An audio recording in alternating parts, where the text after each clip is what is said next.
Y'all heard she gonna do what to who? Check this out. Hillary hits the streets, Montrose lives his best life, and Ruby gives a new meaning to these is bloody shoes. Yep, you guys are watching another episode of Blurred Up Reviews Lovecraft Country, Season 1, Episode 5. Okay.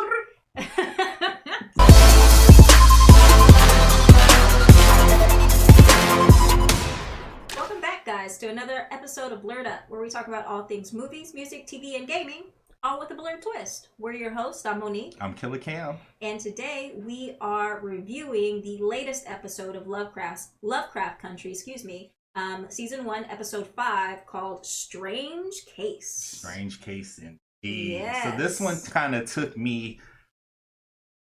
It didn't take me out, but I was shocked. I was like, wait a minute, what's happening? What am I looking at? Right. But it definitely answers a lot of questions that I had. It did, and to be honest with you, this is one of my favorite episodes of the show. It showed me a lot. It got me grooving a little bit at some point. And so, yeah, I'm just ready to jump into it and start talking about everything that we saw. Most definitely. And for everybody who's been liking and subscribing to this channel as well as this series, we've been receiving a lot of positive feedback, and we just appreciate everyone just kind of taking some time out to not only watch, but also leave those comments. It really means a lot to us. And also, if you're just stumbling onto this channel and you like what you see, please make sure you hit that like button and hit that subscribe button as well, so you can be notified every time we release a new video.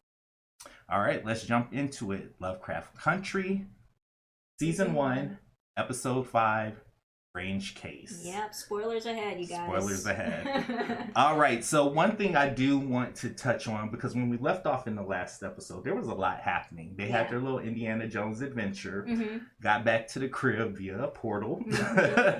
Yahima, Montrose slit her throat. Yeah. Now, there was a lot of people who felt some sort of way about this, but I just want to take, because it was rightfully so, I definitely think there was some social connotations happening here. By Montrose slitting her throat, we had all kind of I suspected that he might have did that because of his sexuality that he was trying to hide. And when I thought back, which we'll jump into later in the episode, in my head I kind of clocked it earlier in the season, but I just kind of like, okay, let's let this play out before I jump to the conclusions. But the thing that I think everyone is really missing that's symbolic about that Yahima character, I think the sons of Adam got this whole thing wrong. Okay. When it comes to these portals and whatever they're trying to do, it's a combination of Adam and Eve. Just think about it. There are no sons of Adam without no Eve. Right. That's True. number one. True. Number two, you can't tell me that Yahima and then my theories about Christina and William is a coincidence. Male and female spirits, right? Every lock has a key. Sorry, guys. Male, female.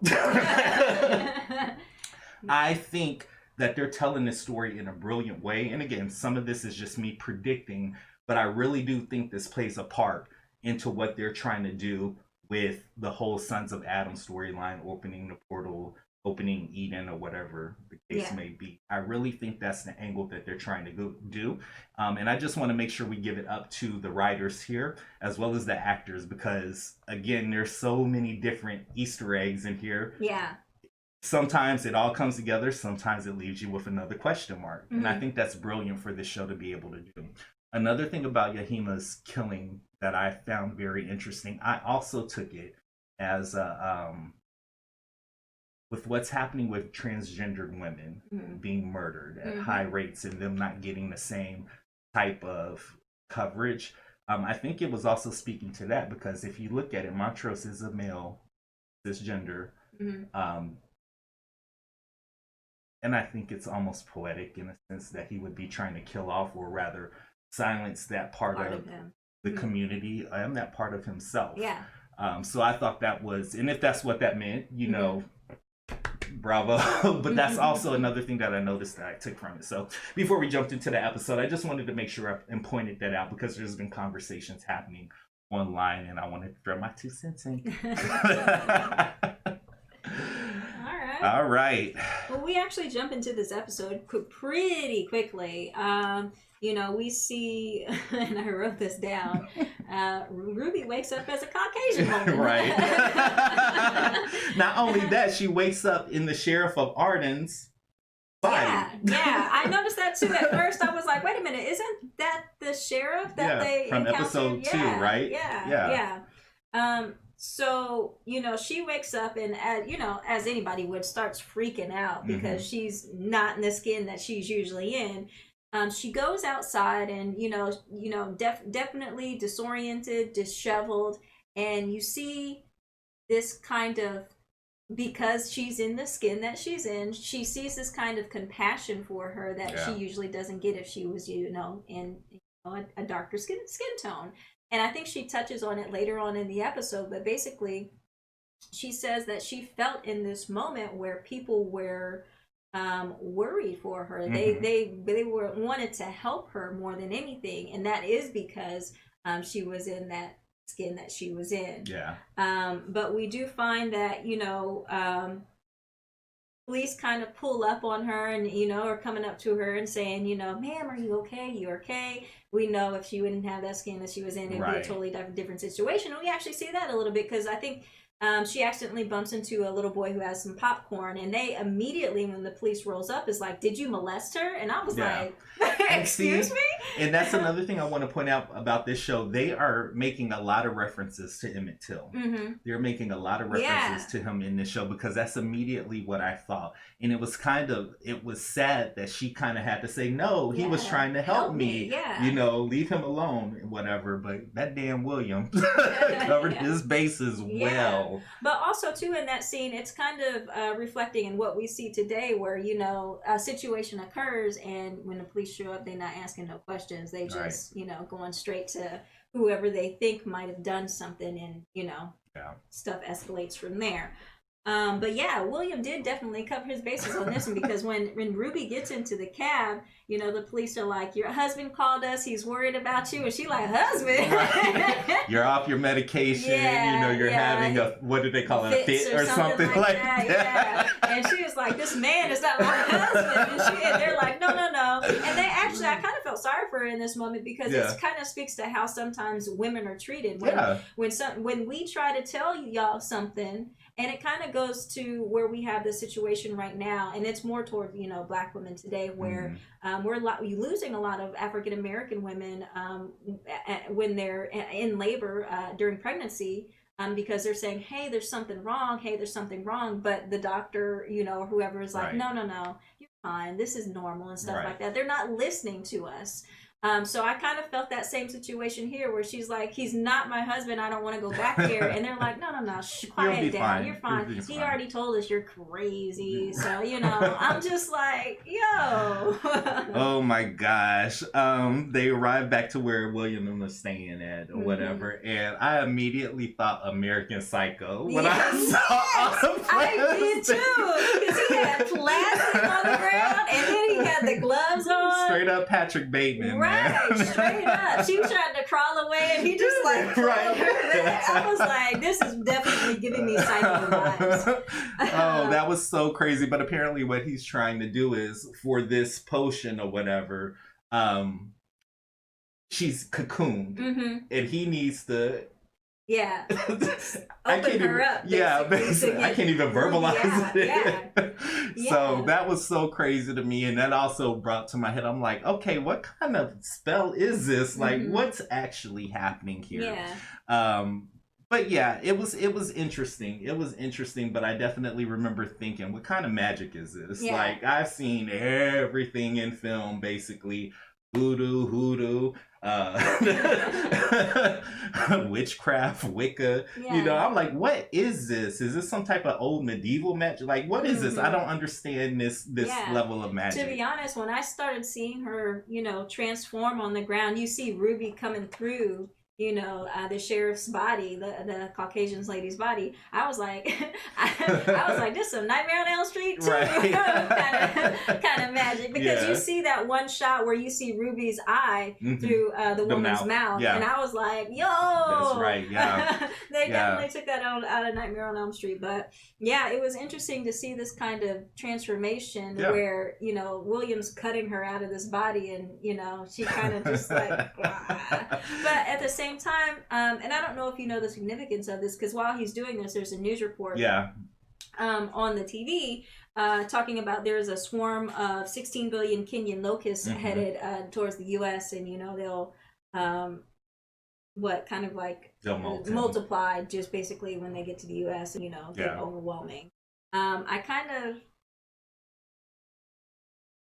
felt like they're talking about us, but I definitely felt it was a subliminal jab at immigration and stuff like that. People who are not like Americans. Yeah. You know what I mean? But the other thing I found interesting about that, because this is something I had remembered from a long time ago, and I actually had to go back and Google just to make sure I wouldn't be telling a lie here, but locusts actually go through 5 molten stages where they shed their skin before they start to feast. And them things literally eat their body weight in crops and whatever the hell else they want to get their hands on. But I thought that was interesting, and I remember earmarking that part because I'm like, I feel like this is going to come back later. So we'll circle back there once we get there.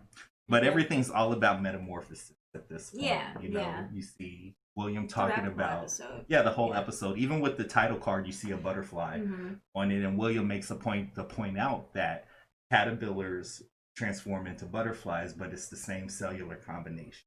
And when he said it like that, I was just kind of like, oh snap, that is right. Like when you put it that way, that's right. I think the next scene we jump to is Letty, Tic, and Montrose. They basically Letty, Tic walk into this room. Well, actually, before that happens, Montrose is like, you can kind of see like he's horrified of what he's done. You see the blood up under his nails, and he's kind of, like not really stable at this point. You can see Tic, Letty walk in, and they're like, and poor Letty. I was like, girl, if you don't wise up.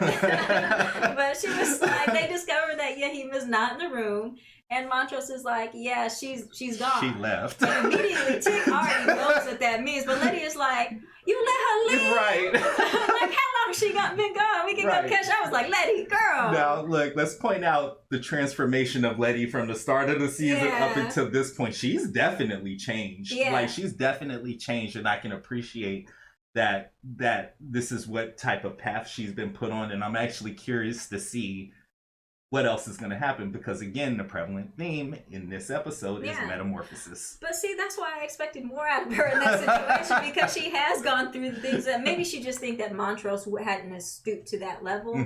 But look at it this way, though. The Letty we met in episode 1 was a little more pessimistic. This one's a little bit more, like, softer. This one's a little bit softer, a little more giving, and I see that throughout this episode. So again, it's like I'm applauding the transformation, but again, it makes me wonder what's next for her. Tic already knows what Montrose means when he says Yahima's gone. Montrose, you ain't shit, man. But then you also see him Tic ask Montrose about the Titus pages. He'd be like, gone too. And immediately this angers Tic to the point where he just starts beating up. Like, it wasn't even boxing. It was Tic beat up Montrose to the point where he also almost ends up hurting Letty while doing this, because he actually throws a table out the way to try to get to Montrose, and that table almost hits Letty. So basically you can see like this rage, and it kind of actually is like a reverse of how his relationship with his father usually is in this situation, because when he was growing up, Montrose was the one beating on him. Well, now he's angry to the point where he's just sitting here beating up on Montrose to the point where Montrose is just on the ground and he's just taking it. And Letty has to call somebody in the room to come get him off. So definitely some anger issues, right? Yeah. Oh, his face was all swollen up. Yeah, though. It was. I kind of felt bad for him. That wasn't no beating. That was the ass whooping. But Tic immediately goes down to, after he gets done, boarding people basically pull Tic off of Montrose, Tic immediately goes down to Letty's dark room, and he's like, pictures, did you take pictures of the Titus pages? And Letty's just like, you need to calm down. Like, I don't know what you think this is. And he just continually, getting more and more angry until he sees that bat that Letty's holding, and he like, all right, okay, all right. And he just kind of walks away. Yeah. But, definitely a moment that lets us in a little bit more. And this skipping ahead a little bit, but just basically going back to what he's experienced while he was, deployed. Yeah. We'll find out more about that later, but in the next episode actually. But kind of going back to what is going on? Yeah. Like, what is he experiencing in his life that is making him this angry? Not like, just that. This whole show is what is going on at this point. Yeah. I mean, like it's just amazing. So next we jump back to Ruby, which y'all, I'm just gonna call this the Ruby show because it really was Tic and Leti. They kind of played the back on this, which I didn't mind because we kept seeing. We knew Montrose was involved in this. We knew Ruby was going to be involved in this. We just didn't know how, and this is it right here. Yeah. So she wakes up in her own skin, hair all sweated out again. I appreciated that. And William starts talking about Epstein and portals and such. Yeah. Which again brings me back to what I said earlier in the videos. The portal needs to be opened by a key. Apparently, the orrery is the key piece here. But again, that male-female energy, we're going to get back to it, but most of y'all have probably figured out what I'm getting at here.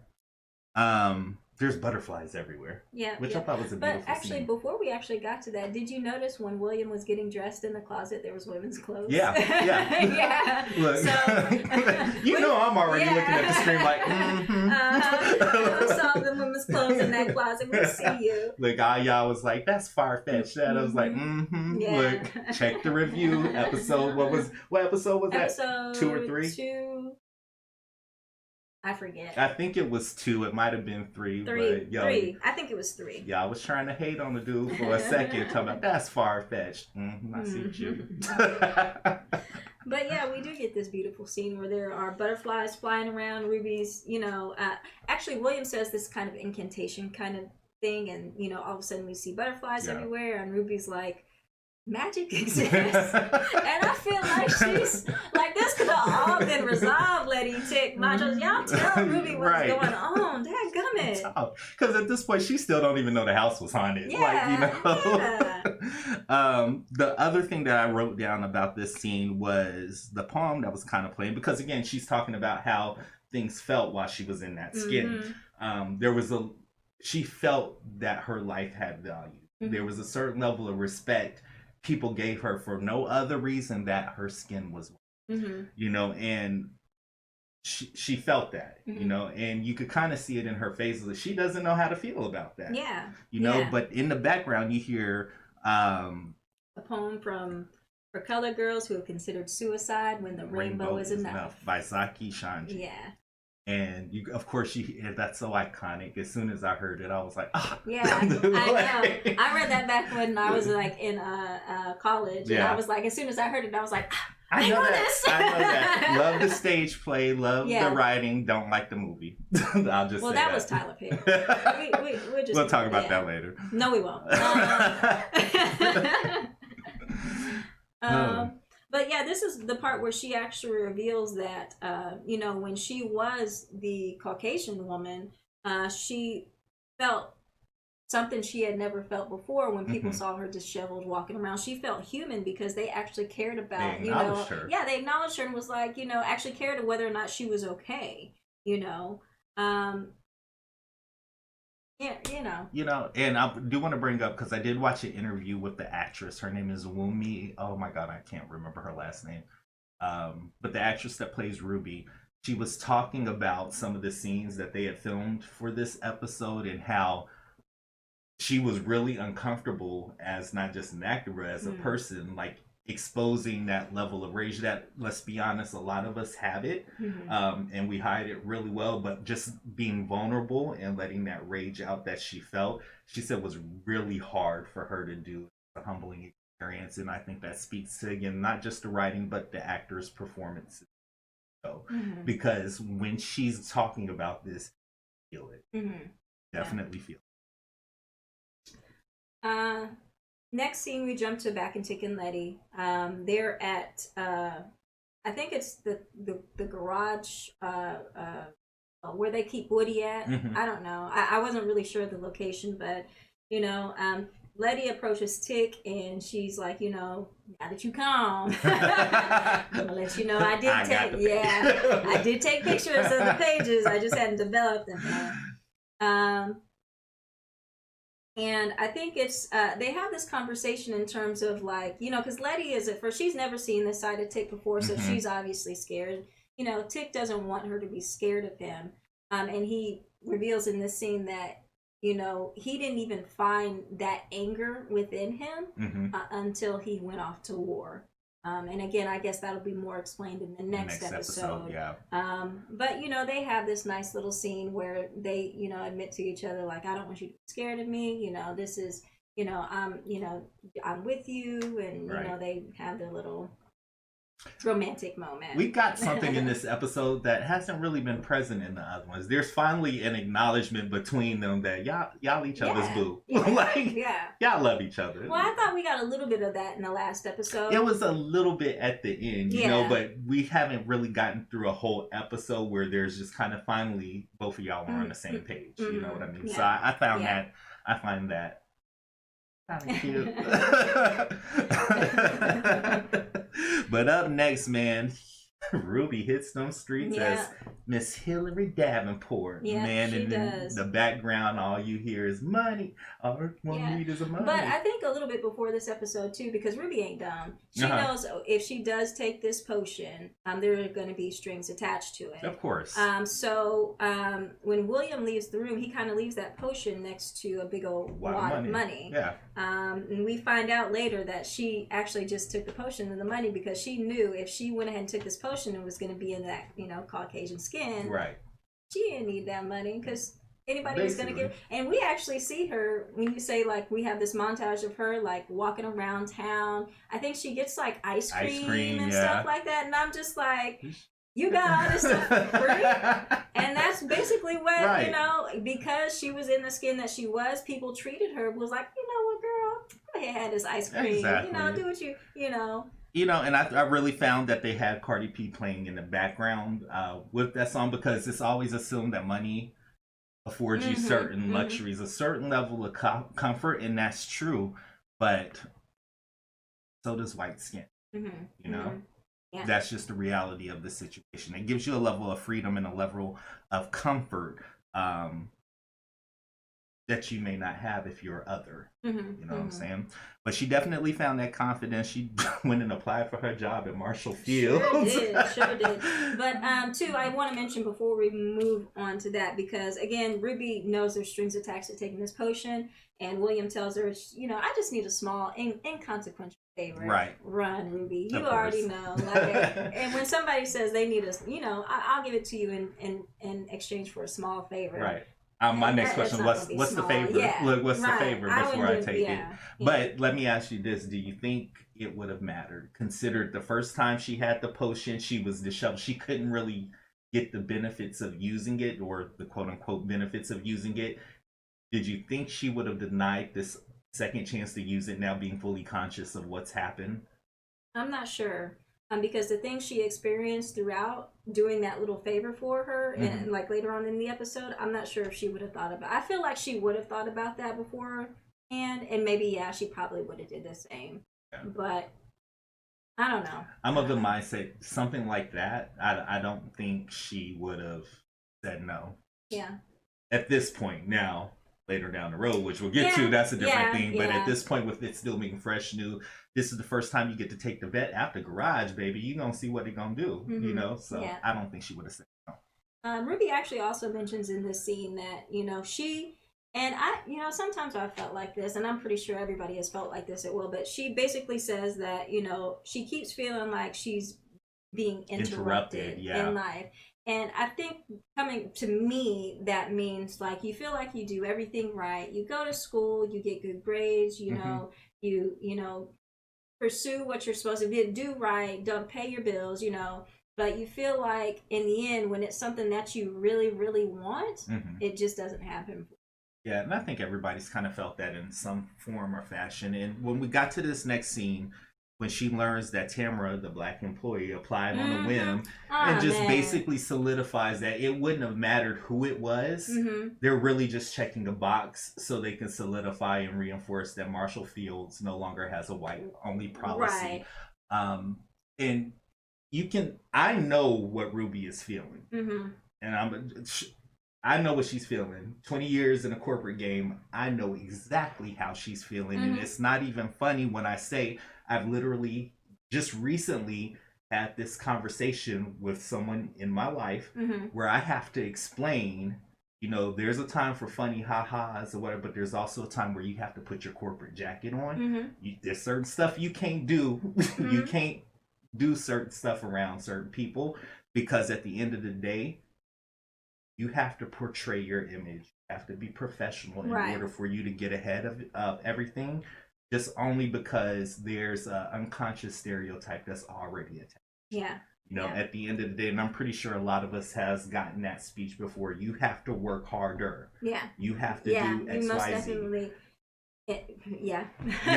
Not to go off on a tangent, but it's just in that moment I recognized it. You have to be better than everybody else. You have to, like you said, work harder than everybody else, be better than anybody else, be seen as being, in order to you have to know your shit. But it was just interesting because in that moment I knew the feeling she had, and it comes back up later in the episode. We actually find out that because Ruby goes into interview for this position, and she's going back and forth with the manager of the department store, and she's giving this backstory how she grew up in Maine, and he's like, oh yeah, we're in Maine, and she was like, then we moved to Chicago, but she does say, and I kind of chuckled when she said this, but she was like, I'm an imported good, and I was like, I got you. But then also there's the flip side to the conversation we just had. I was like, girl, you just can't go from stereotypes. Oh, I'm from Maine, and then you just can't do that because that's fraudulent. People are gonna see right through it, and if homeboy would have had his right set of eyes on, he would have saw through the little charade here. It wouldn't have mattered at the end of the day. It wouldn't have, because basically after reading off Ruby's qualifications in terms of getting the job, he offers her or Hillary the assistant manager job. So basically, as a black person, African American person, she's only qualified to be the sales manager or sales associate, basically, if no other black girl is working there. But as Hillary Davenport, girl, you assistant manager, and so I know all about this, I see it daily. The funny thing was, though, he's trying to show her around. Homegirl start changing. Her body start doing all types of... And but you guys are probably going to hear me say this a lot through the episode. These are some awesome transformations. They are, absolutely. We get one at the... more towards the end of the episode where I felt like it was better than the rest. But before she actually starts transforming back, though, you kind of get the feel, and she, Ruby kind of gets the feel that there's something up with this manager. And we find out a little bit more in the episode of what that is. But she does feel like there's something up with the manager where she feels like, is he into me? Or... Oh, definitely. He was a creeper. He was a creep. You call it like you see it. He was a creep. But she starts changing, man. And this is the other thing I appreciate about these transformations. So normally in movies, when people are transforming into something, sometimes it's a little lightweight. And when I think of a transformation, I feel like, because your whole anatomy is basically shifting, I feel like that shit should hurt. And I felt like this hurt a lot. It was like a murder scene. As she was going down the hallway, she put her hand on the wall and there was blood there. Her face was melting off. It was crazy. So, again, you'll hear me say it again, great transformation. Next thing, we actually jump to Montrose. He shows up at the and I meant to write his name down, but I didn't. But he shows up at the bartender's house. Who Tic caught in the first episode, I think. Out back doing what he does. But Montrose shows up at his house, and the bartender immediately, was like, he was basically alluding, who beat your ass? Yeah, and it was like this time. Yeah. You know, like, because, so basically this isn't the first time this has happened. Right. This isn't the first time that Montrose has showed up at your doorstep, with a beat up face. Beat up and bloody. But it basically solidified what we kind of thought, that he is gay. Yeah. And the reason I want to definitely explain where I kind of picked it up. So number one, at the beginning of the series, the bar, him running into that's number one. Number two, there was already rumors circulating there. But the biggest thing that really made it click, and I thought of it the last review we did, but I wanted to hold on to it because I was still kind of processing the history of violence that is in their family. His dad beating him up, him beating up Tic. I always assume, okay, he used to beat up on Tic because he knows there's a possibility that Tic is George's son. His dad used to beat him up because maybe he knew he was gay. Yeah. And it made it click, that scene with him and George, where George was telling Tic that maybe I didn't protect him the way that I should. That's what made it click to me. So when this scene kind of came about, I was like, that was the piece I was looking for. I felt it. I saw it, but I still wasn't quite sure. But again, it was already suspected. Yeah. And I can appreciate that story that they're telling, because again, all of it's connected. Yeah. Yeah. But they have a sex scene, and it's violent. It was angry. It was kind of angry. Yeah. Angry. But I actually felt like the emotion that was expressed in this scene, and also they had Frank Ocean, Bad Religion playing over it, and you seeing it and also hearing the words, to be in love with the one who never loved you, I could never make him love me. Right. It was a very powerful scene to me. It just, like, Montrose was taking out all his anger that he had towards the situation, and the angers that he's had in the past with his upbringing and stuff like that. This is where it was telling a few different stories.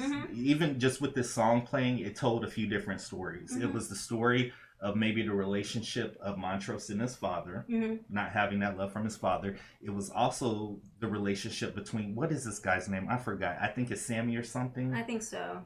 The relationship between him and Montrose, because Montrose has never fully acknowledged this guy as his partner. Right. And we find that out a little bit later. But again, excellent scene. I was uncomfortable, but uncomfortable in a good way. Yeah. You know what I mean? Yeah.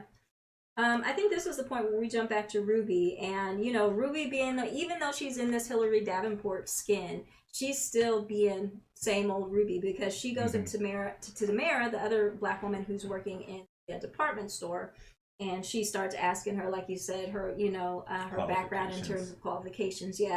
And Ruby goes on this tirade, is like, you gotta be better. Right. So you can still see that this is Ruby, no matter what skin she in, she's still got to be herself. And we saw this a little bit back into the interview too, because when she for a second slipped into that slang, and then she had to come back and correct herself. But she's still Ruby after all in this scene. And I think, again, this was another important scene. So when you look at the qualifications that Tamara has, she was like, oh, where'd you go to school at? She was like, oh, I didn't finish second grade or something like that. And she was like, you didn't finish high school? And that infuriated Ruby on multiple levels, because it's like, here I am trying to get this job and I'm more than qualified. You see it, because now I'm an assistant manager and you don't even have my experience. So it solidifies, like, okay, definitely I was being profiled, number one. But number two, it's like, girl, you don't even know what you have. You're here. You are the only black person working in this store. I need you to know your stuff. I need you to do better. And that frustration was just coming through. But I was like, okay, don't snob out Ruby. There's a better way to handle. There's not even that it needs to be handled. It's kind of not really your business. But at the same time, if you're gonna, you don't tear other people down without lifting them up. Right. And so in this scene, I didn't know if she kind of started to slip into that skin a little bit more that she was in, because at some point I kind of felt like, you being Ruby. You being Ruby, but at this point you're trying to do it in a way where it's just like a white woman talking down to a black woman. Right. And I think that's what changed the situation, because she got too comfortable in that skin, Yeah. and it was coming out in her interactions with her. And I think somewhere in her mind it clicked, like, I can't do that. Mm-hmm. That was not right. She did not deserve the way I came. Even though the message might have been beneficial, the way I came at her was totally faux. Yeah, like, and it's really not her fault. It's not Tamara's fault that she's in this situation. You know, she did was needed a job. Yeah, she applied for the job and she got it. Yeah. Then we slid back into the back room, and this made me so angry because the music they were listening to, it was Tutti Frutti, right? But it was not Little Richard, and I was so mad. It was a total. Go ahead. But it was total. I'm right there with you. It was trash, basically.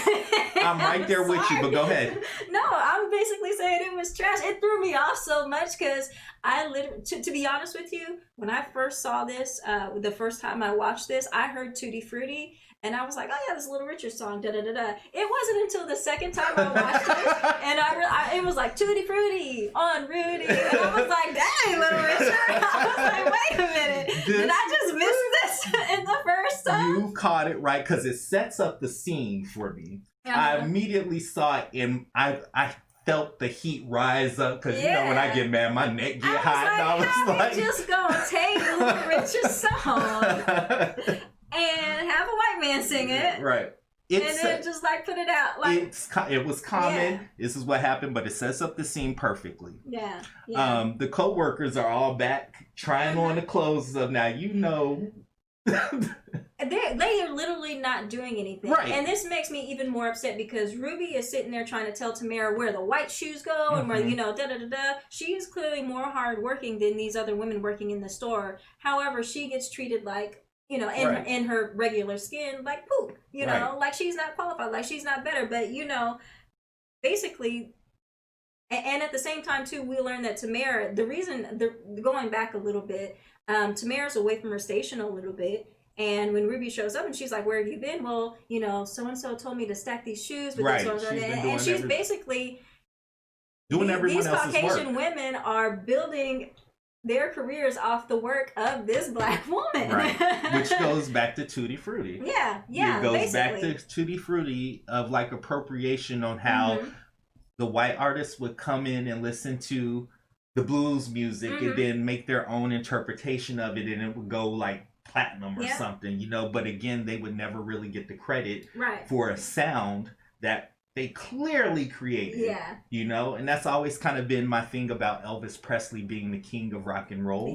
That's always driven me crazy. Little Richard, James Brown. It's just ridiculous. But it just sets the scene up because again, they're back there trying on the clothes, not doing anything or whatever. Ruby slips into her little move and starts dancing. They like, oh, she got a little bit of wiggle. So again, this I feel is like a scene we're showing where, because at first Ruby's like, we need to get back to work, y'all, and they like, oh, you could come try on these shoes, and she like, okay. So you feel like she really slipping into the skin that she's in, you know. It's changing her a little bit, you know. But the thing that got me, which again comes to this scene, they want to go to a party on the south side for a safari. Right, I wrote that down actually. I was like, this ain't no safari. Y'all want to go to a safari. Yeah, go watch these, you know, African American people out on a Saturday night just watching. Like, that's not, And again, it just comes back to the scene of, and I'm going to be very blunt the way that I say this, and I hope that I don't offend people, but it's kind of the truth. It's all shits and giggles with the culture until it's time to stand up for the culture. Oh, you know, everybody wants to be part of the in crowd until it comes to black issues. Yeah. You know, then you don't know us. But until when it the comes club gets shot up. Right. It's like, it's all good when you banging our music. It's all good when you rocking door knockers and cornrows and everything. But when a black person gets shot or mistreated by the police or put in a situation that no human being should have to be in it, and people are protesting because they're angry and they want change, now y'all don't know us. Yeah. Exactly it. So we are not a safari ride. If you're gonna roll with us, roll with us. If not, stay out of the way. Right. Next scene, we get Ruby and Tamara. Wait. So stop real quick. Wait, that might be the same scene. Go ahead. Well, they're all coming out the back of the store. Tamara, you see Tamara walk out first, and she like looking tired. She like, I'm so tired of this. I really felt bad for her. Like I felt like she was the only person working in that store basically that day, and she tired to the bone, you know. And knowing that she's probably getting paid less than any other person who walks out of there, I just kind of felt for her a little bit. Yeah. But as they're walking out the back of the store, here comes William. Parked outside, coming to pick up Miss Hillary Davenport, and all the other women are pretty much, swooning over him. Like, girl, that's your man. Yeah. And of course, Ruby's eating it up. Yeah. She's eating it up, man. But another thing I found interesting was the portrayal. So all through this season, we've been seeing like little ads and stuff. I believe in like the first couple of episodes when they're driving, we're seeing the billboards of with the mammy image, and then it comes to this billboard, which I think was like for Wrigley for like it was like two sailor men. See how they were portrayed versus the Uncle Ben or whatever that was we saw in a previous season. That kind of struck me also, just the way things are marketed. Differently. But they was stuck though. They was like, "That's your man." Girl, he could. This is the same scene where actually Ruby goes up to William, and William actually goes to kiss Ruby in this Hillary Davenport skin, and Ruby kind of turns away a little bit because she doesn't want him to be attracted to the skin Hillary, that she's in. She wants to be attracted to Ruby. Like she like, you're not about to turn me into something that you want. You either take what you got or Which was funny because I'm watching this and I'm like, girl, you have no idea what's happening. Right. It's like, you think you're in control. You think just wait till you get a load of this mug. Yeah. Right. But this is when William's like, I need a favor. Yeah. And I laughed so hard because he was like, there's a little something for you in the back. Right. Ruby was like, I'm gonna get a fur. And it was like a maid costume, a maid outfit. Yeah. And I was like, Ruby, you know better. You know better. Right. But there's this, I'll go into it later, but there's this thing about William that I just can't put my freaking finger on. There's something with it, and we'll talk about it a little bit later because it transitions all the way over. But in this moment, I was just looking like, what's happening here? Like, what is this? I mean, I know what the grand scheme of this is, but these moments that we're seeing, what is this actually? So we'll get to it later. We jump to Ruby now at this party. She's walking around handing out hors d'oeuvres and everything, and she goes back to the kitchen. She's like, I'm so tired of these people. And then here comes Christina. Now, mind you, this is a Sons of Adam party. This is like at one of the, like a lodge or something run by Lancaster. See Captain Lancaster, like, we've lost kind of support, but most people there's a unanimous decision that I take over and reign our little social club, and he's like, we've had some people defect, and but it's still fine. Basically he's at a rally, basically rally party, trying to get these people to get behind him so he can be now the leader of the dawn of the ancient order. Right. So we then come to Christina, who meets Ruby in the back, and Christina's like, I need you to put this little doohickey thing. Right, it's like an amulet or a talisman or something. Yeah, and it's made out of human hand. Yeah. I know it was like a palm or something, but it was like, I'm gonna be touching that. Yeah, I saw that. I was like, is that a stone? What is that? But she's like, I need you to hide this in Captain Lancaster's office, and Ruby is like, "This a policeman? Like, why didn't you tell me that? Y'all trying to get me shot, right. But she eventually ends up doing it. The way she does it is so funny. How anybody would do it? Because she just walks down this hall, and somebody comes towards her. She just turns to a picture. But she does finally get into Captain Lancaster's office. She puts the little doohickey thing, talisman, whatever, in his in his desk. Yeah. But then she hears like a little faint, like, help me, from the closet. And at this point I was like, Ruby, don't go in there. Because we saw this in an earlier episode. We were like, what's in the closet? Right. I was like, just leave it alone, girl. Just go and get out of there. But she does go to the closet and she finds this white man just like shackled up in there, and he's bleeding from his mouth. You can see there's stitches on his face as well, but he's also bleeding from his mouth because his tongue is gone. So Ruby starts freaking out, but she really doesn't have that time to, you know, process a lot of this, because at the same time, Captain Lancaster and some of his men, she can hear them coming towards the office. So she hides in the closet. With the man. Like, with the man's like this. Yeah. And he's all making these noises. He's like gurgling and yeah. So Captain Lancaster enters the house, and she actually has to hold her hand over his mouth so he'll stop making noises, stop bringing attention to them. But, you know, after Captain Lancaster and these two men walk in, you know, Captain Lancaster's mad at this point, because he's like, can't believe, like, these people aren't getting behind him, you know, and he's got to do all this schmoozing, I guess, to try to get people behind him and stuff like that. But then at this point, he's like, can you get me a new shirt like because I smell like a stuffed pig or something like that. And at this point, he takes off his shirt and right.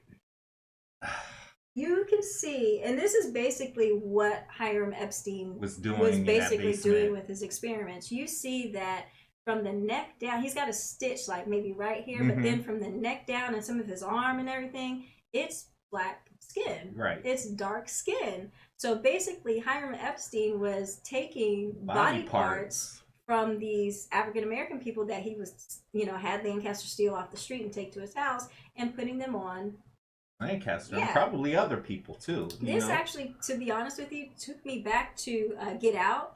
Black is better. Black is in. Yeah. You know? But I mean, this kind of part of this episode, you know, because we're seeing it in different groups, you know, at this point. I do want to back up prior to Ruby getting into that office, though. Her and Christina have this moment. Which again is another moment where I'm like, what's happening here?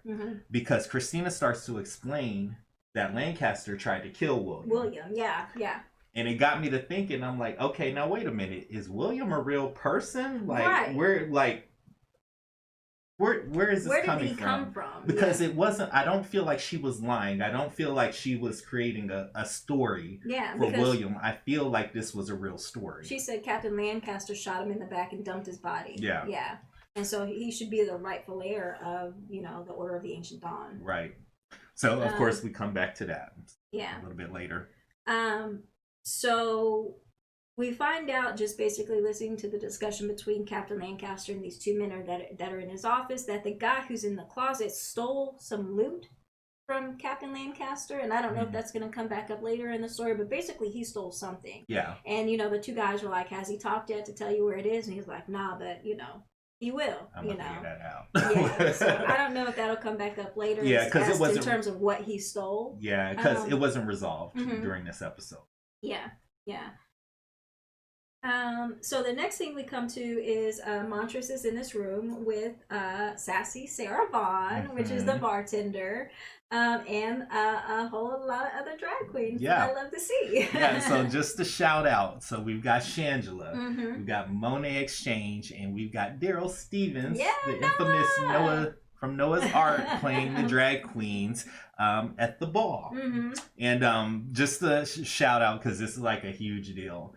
This is a huge deal to have two RuPaul's Drag Race alumni on an HBO show, and then Daryl Stevens as well. You can't. That's a huge. They're in supporting roles, but again, just to see them as actors and to see them do their drag or their talent and bring it to this show, especially set in a time where this probably wasn't it. It definitely made me happy. So shout out to all three of y'all for that, because that's a come up, and we're proud to see that. Most definitely. When I saw Noah, I was like, I was like, where barbecue sauce at, girl?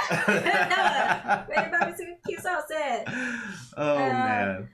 So definitely, we learn in this scene that, you know, Montrose has this, and everybody knows he has this relationship with this bartender, but he ain't even really kissed on the lips yet. They haven't even really kissed on the lips yet. So you can see, you know, his his apprehension kind of with, being fully out. Yeah, I mean, he was closeted, Yeah. so there wasn't even a full acknowledgement that this was his partner, so just to see him here in this time and space, it definitely made me happy.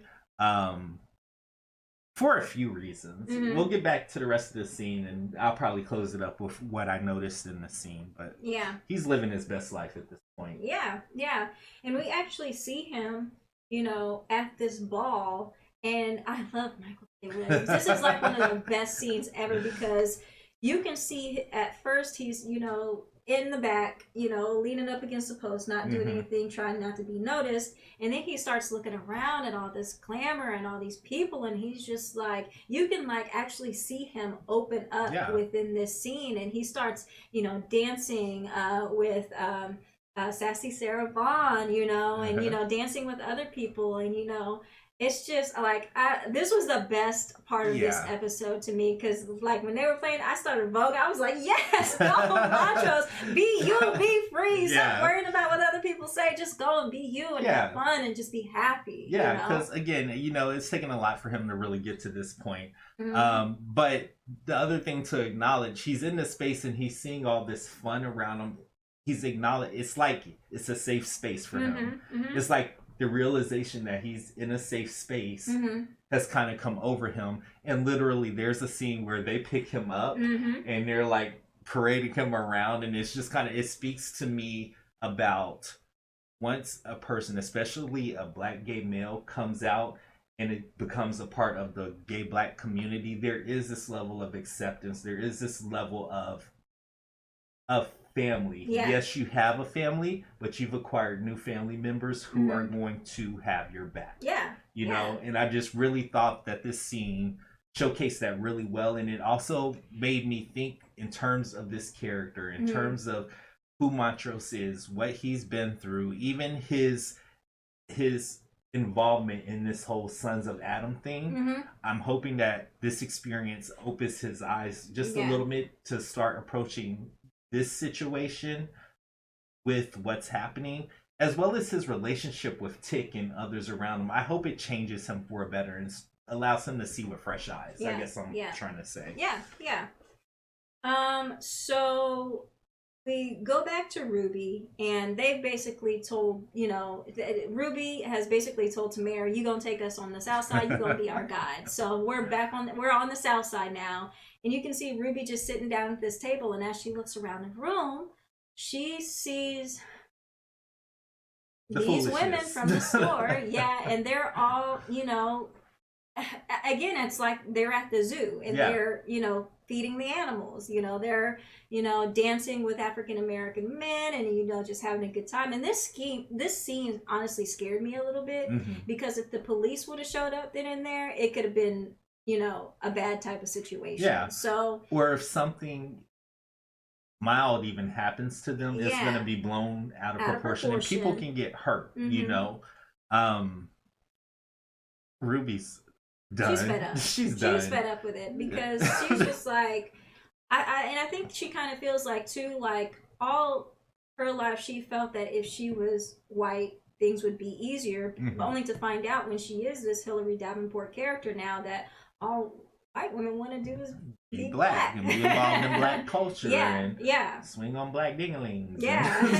Sorry, but but again, it just speaks to what I've been saying. It's all gravy until you have to deal with Black issues, until you have to acknowledge that yes, there is a divide that we didn't create. In this way that you view us as threatening or not as articulate,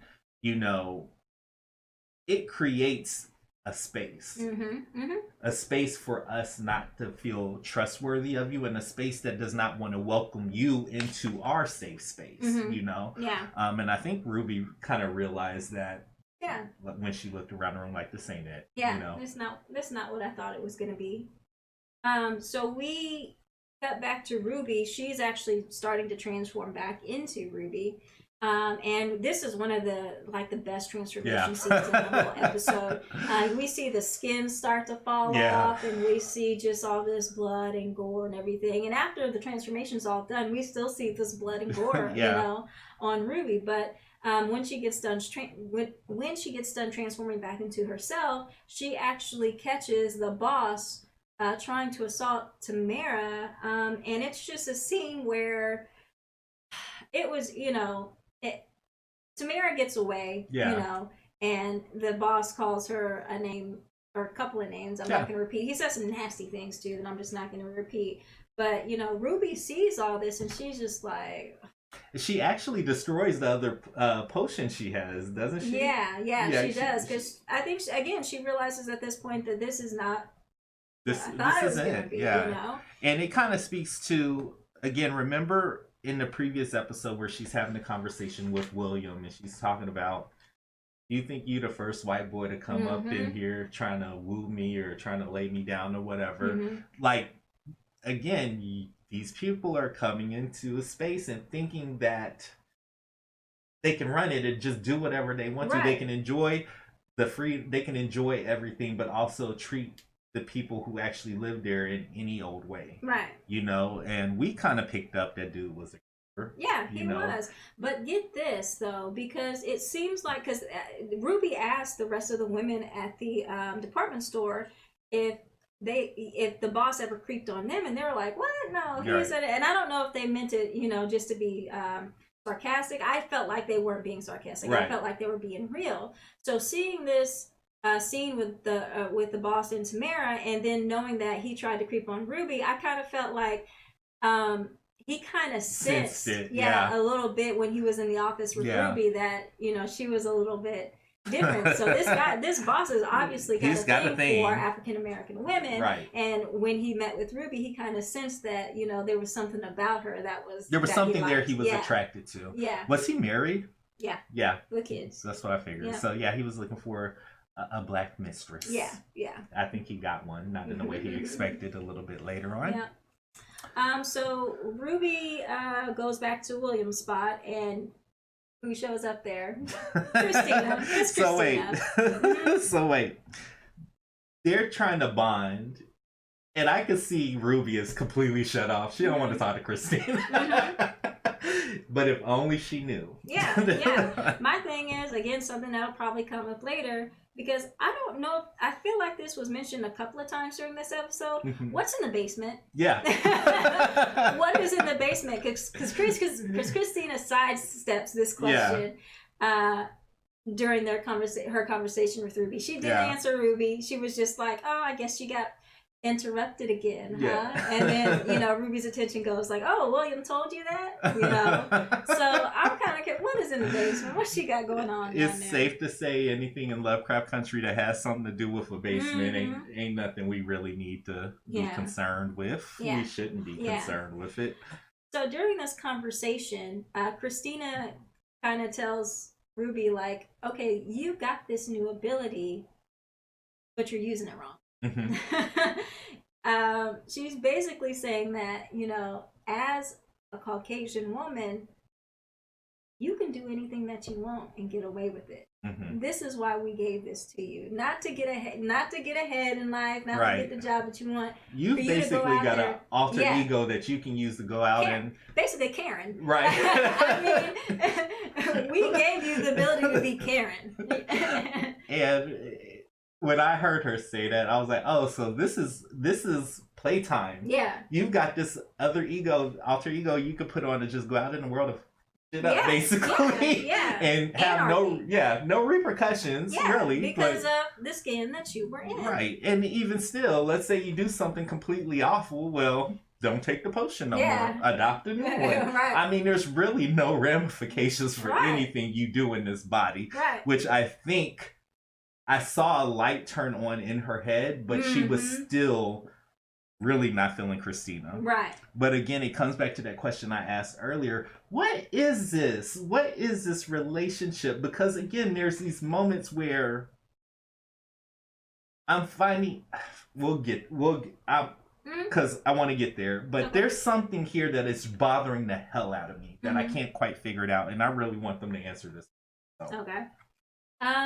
So when you see the light switch on in Ruby, we jump to the next scene where she's back as Hillary Davenport. She's in the office with the boss, and she's like, I've got to quit because I'm attracted to you. I'm like an idiot. And he's like, oh, yeah.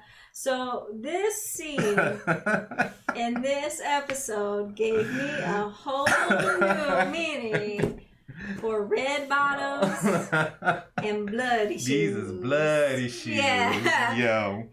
This scene is not for the faint of heart. I mean, it's not for kids. But you know what?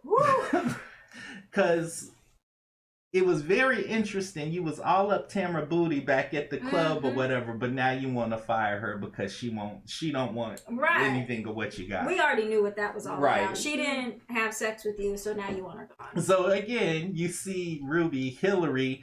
Shout out to the actress too that's playing Hillary.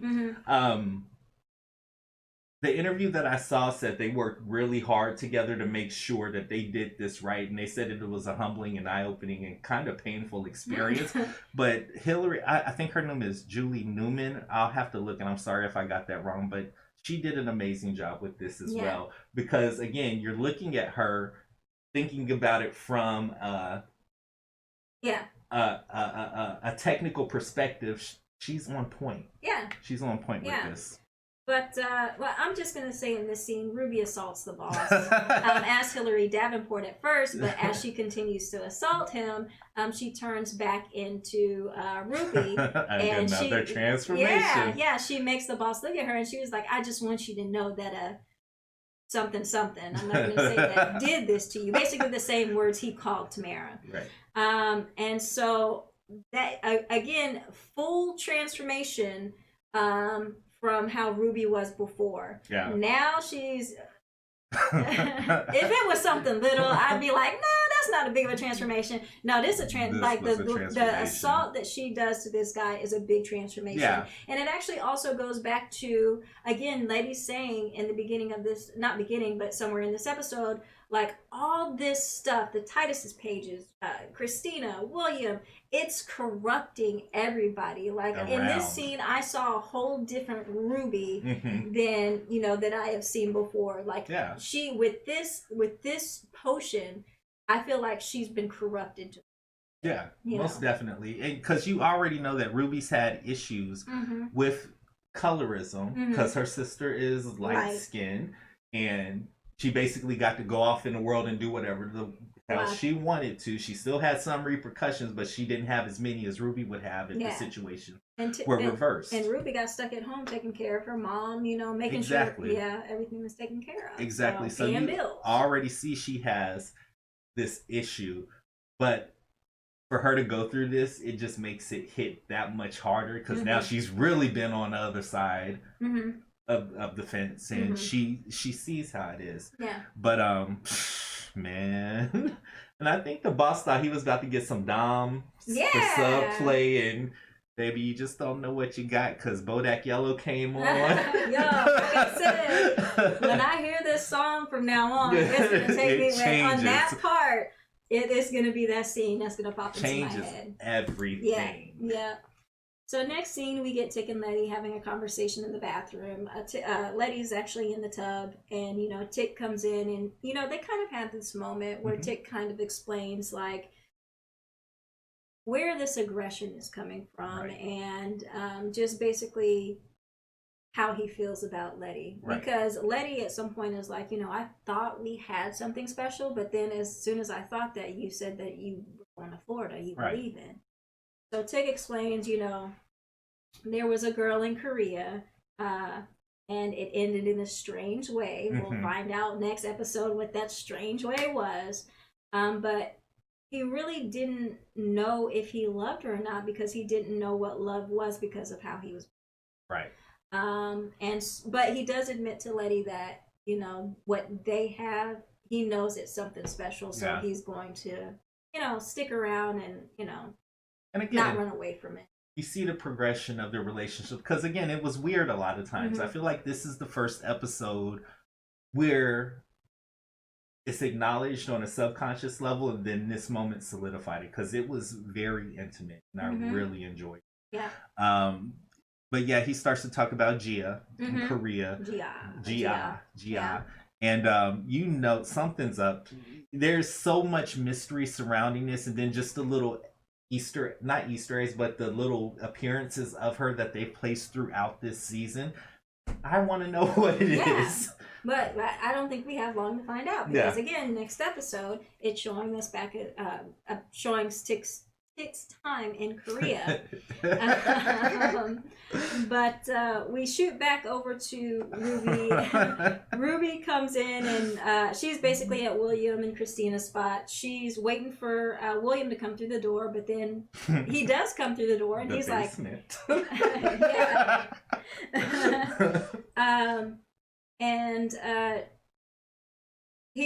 William's basically at this point like, yeah, can I talk to you later? And Ruby's like, I ain't going anywhere. And then we see William finally turn into Christina, or basically she sheds William just like Ruby sheds Hillary when she transforms. Christina sheds William, and Ruby sees this happen. She wasn't phased. She wasn't, and I was like, Ruby, why didn't you ask me that question?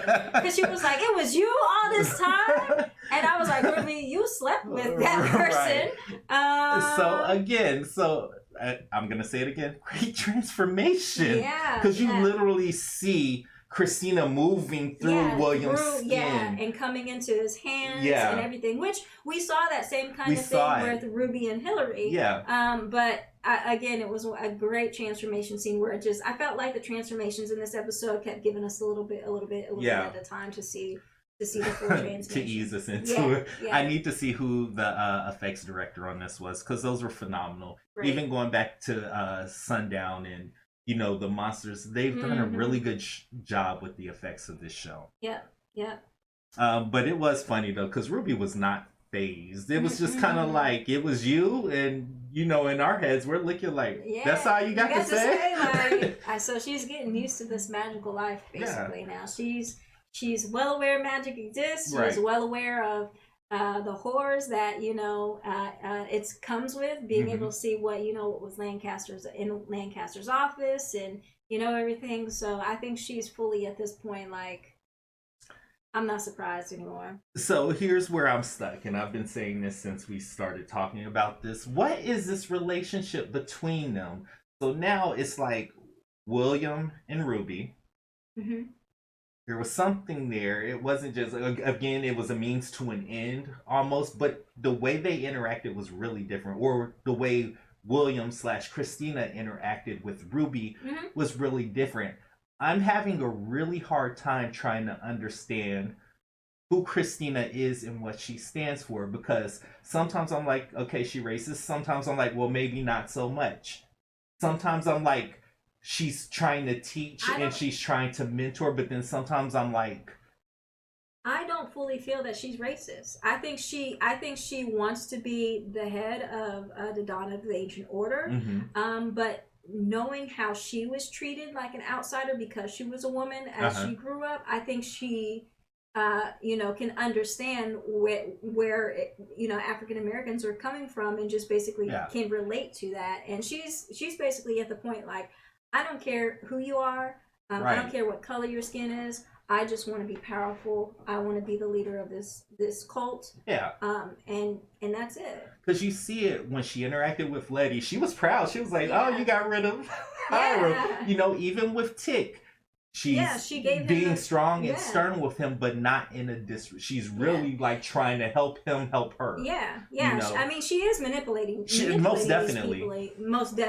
But she's not going to the extreme. Yeah, she's not going about it in a way where the Order of the Ancient Dawn would. Right. She's actually giving them little like tidbits of like, if you want to be this way. Show them who you are. But while you're doing that, I need a favor. Right. And it's almost like there's something in it for you. Yeah. She's not just saying you do this and you do it and then you go on about you. There's something in it for them, which brings me to the relationship between Ruby, William, and Christina. Mm-hmm. Now I'm like, now what was that about? Like, what is that, Christina? Like, and again, I come back to that two-spirited, the male-female energy that has to mean something. Yeah. You know what I mean? Yeah. But yeah, I still have a question mark. Like, what is this relate? Like, what is? I don't know. We'll this? We'll obviously find out more later on in the season. But, yeah. We jump to Tic. He's down in Letty's darkroom, still trying to decipher the pages of Titus. Titus's pages, I mean. And he actually deciphers a little bit of it. The two words I actually hear and see in this scene is suffer and die. So immediately he's like, this is something he's heard in his past. So he goes to the telephone, calls, has the operator call this really long number, which we know is Korea. Gia. And he's like, how do you know? How did you know? Mm-hmm. And she says, you should have, I think she says, you should have listened to me. Mm-hmm. And Tic asks, like, who are you or what are you? And she just hangs up. Right. And, I think that's when we finally see the die as in the translation, and that's how the episode ends. So there's something that Jiha has told him, and I think she might be something more of a magical creature as well. And hopefully we learn more about that in the next episode. But I think she's some kind of maybe magical creature where she's told him, if you go back home, either you or like a person you love is going to suffer and die. And he didn't listen to her. And now he's back and he's putting these pieces together. And she's like, I told you. Right. Yeah. And that's what I was thinking. She might have the gift of sight or something. Yeah. There's something with her. But also it could go left really quick because he was like, who are you? Meaning that maybe that's not the person he might have been with when he was in Korea. Yeah. The other thing I saw, the symbol that he was looking at was the same symbol that was on the amulet. Yes. Yeah, that was on the palm. Palm amulet thing. And I was like, I see you. Yeah. I see you. Yeah. There's so much left here. There's so much left with this show. And 5 more episodes. 5 more episodes. What else are they going to stuff into these 5? Because we still need to see Hippolyta.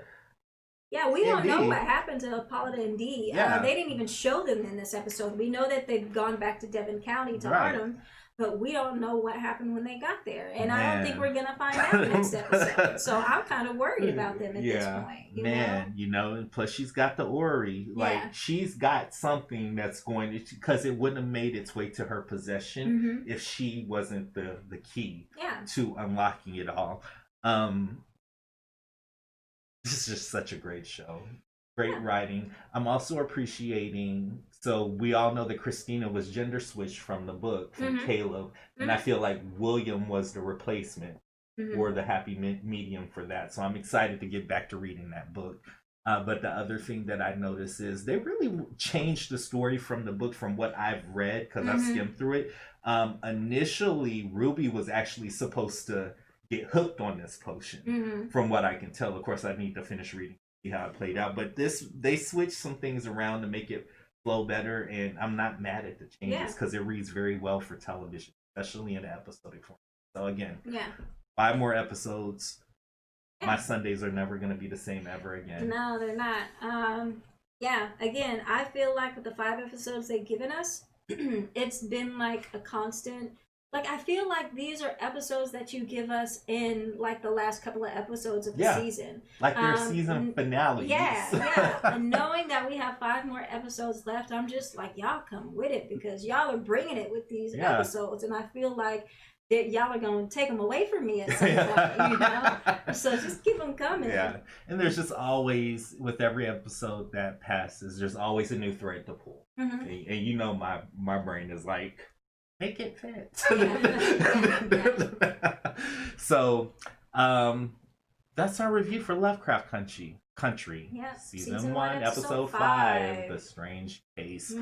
We really hope you guys are enjoying these breakdowns. And again, we appreciate everyone who has liked, subscribed, or just reached out on the side to say, hey, you guys are finding stuff that none of the other reactors are finding, and we appreciate. That means a lot to us. So again, if you notice something in the show that we missed out on, we definitely encourage you to drop down in those comments and share, because that's the type of information that we like to see. That's the type of engagement we like to see.